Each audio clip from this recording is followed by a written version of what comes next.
اٹک jail کے قیدی number 804 Imran Ahmad Khan نیازی کے جرائم کی تفصیل ملاحظہ فرمائیں۔ پہلا جرم، جس ملک کی غریب لاچار عوام کے ہزاروں لوگ ماہانہ کینسر سے مر جاتے تھے، اس قوم کو چندہ جمع کر کے 3 کینسر اسپتال بنا کر دیے جہاں 70% لوگوں کا مفت علاج ہوتا ہے۔ جرم نمبر 2،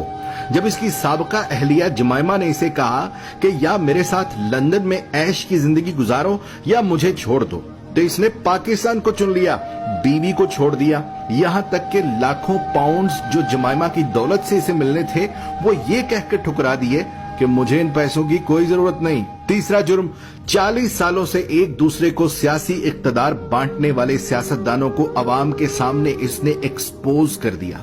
بچے کو سمجھ آ گئی کہ یہ لوگ عوام کو بے وقوف بنا کر باریاں لیتے رہے اور ملک کو تباہ و برباد کر دیا، اور جب اسے بار بار کہا گیا کہ تم بھی آؤ اسی نظام کا حصہ بن جاؤ، آؤ تیسری باری لیتے رہو، تو اس نے کھل کر انکار کر دیا کہ اس ملک و قوم کو لوٹنے والوں کے ساتھ اتحاد نہیں کروں گا۔ چوتھا جرم، اس نے اپنے اقتدار کے دوران مسلم دنیا کو اکٹھا کرنے کی جسارت کی، حرمت رسول صلی اللہ علیہ وآلہ وسلم کا مقدمہ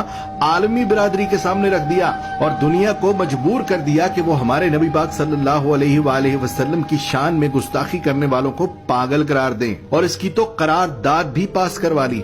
پانچواں جرم سن لو، اپنے اقتدار کے دوران مال بنانے کی بجائے غریبوں کو 12 ہزار روپے دینے شروع کر دیے، ہر خاندان کو 10 لاکھ روپے کا مفت علاج کروانے کے لیے صحت کارڈ جاری کر دیے۔ چھٹا جرم سنو اس کا، جب ہندوستان نے مقبوضہ کشمیر کا سٹیٹس زبردستی بدلا تھا تو اس کو بھی عالمی برادری کے سامنے لتاڑ دیا، اس کے ساتھ تجارت یہ کہہ کر بند کر دی کہ جب تک تم کشمیر کا سٹیٹس بحال نہیں کرتے تم سے تجارت نہیں کروں گا۔ ساتواں جرم، جب اسے پوچھا گیا کہ کیا ماضی کے سیاستدانوں کی طرح آپ بھی امریکہ کو اجازت دیں گے کہ وہ پاکستان میں بیٹھ کر افغانستان پر حملے کرے، تو اس نے کہہ دیا ایبسلیوٹلی ناٹ۔ آٹھواں جرم، اس قیدی نمبر 804 عمران احمد خان نیازی نے پاکستان کی تباہ و برباد ہو چکی کپڑے کی انڈسٹری کو دوبارہ شروع کرنے کی جرت کی، یہاں تک کہ اتنی لومیں چلا دی کہ کام کرنے والے کم پڑ گئے اور دنیا جہان سے پاکستان میں کپڑے کے آرڈر آنا شروع ہو گئے۔ جرم نمبر 9، جب اسے اقتدار سے زبردستی نکال دیا تب بھی یہ ملک چھوڑ کر بھاگ نہیں رہا تھا،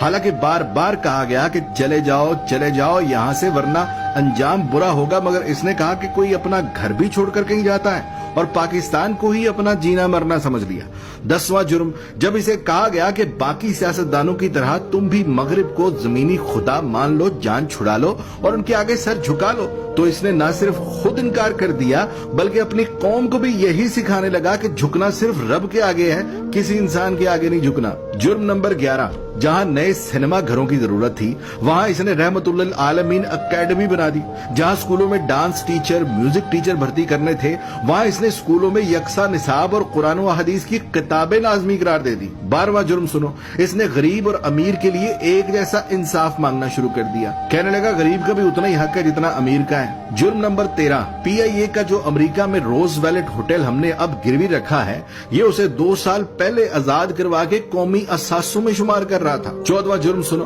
یہ اوورسیز پاکستانیوں سے لاڈ کرتا تھا، انہیں ایک باپ کی طرح سہولیات دینا شروع کر دی تھی۔ بیرون ملک وفات پانے والے اوورسیز پاکستانیوں کا جسد خاکی پاکستان لانے سے لے کر تدفین تک کا سارا خرچ بیت المال سے دینے لگا۔ بیرون ملک جیلوں میں قید پاکستانیوں کو آزاد کرا کر پاکستان لا رہا تھا، اور یہاں تک کہ اوورسیز پاکستانیوں کو ووٹ ڈالنے کا حق دینے لگا تھا۔ جرم نمبر 15، اس نے اپنے ہر اس ساتھی کو چھوڑ دیا جس نے کرپشن کی، جہانگیر ترین جیسے دوست کو بھی کرپشن کا مال بنانے پر خود سے الگ کر دیا اور تا حیات سیاست سے نااہل کروا دیا۔ قیدی نمبر 804 عمران احمد خان نیازی کے جرائم کی تفصیل بہت لمبی ہے، لہذا بقیہ جرائم سننے کے لیے دوسری ویڈیو ملاحظہ فرمائیں۔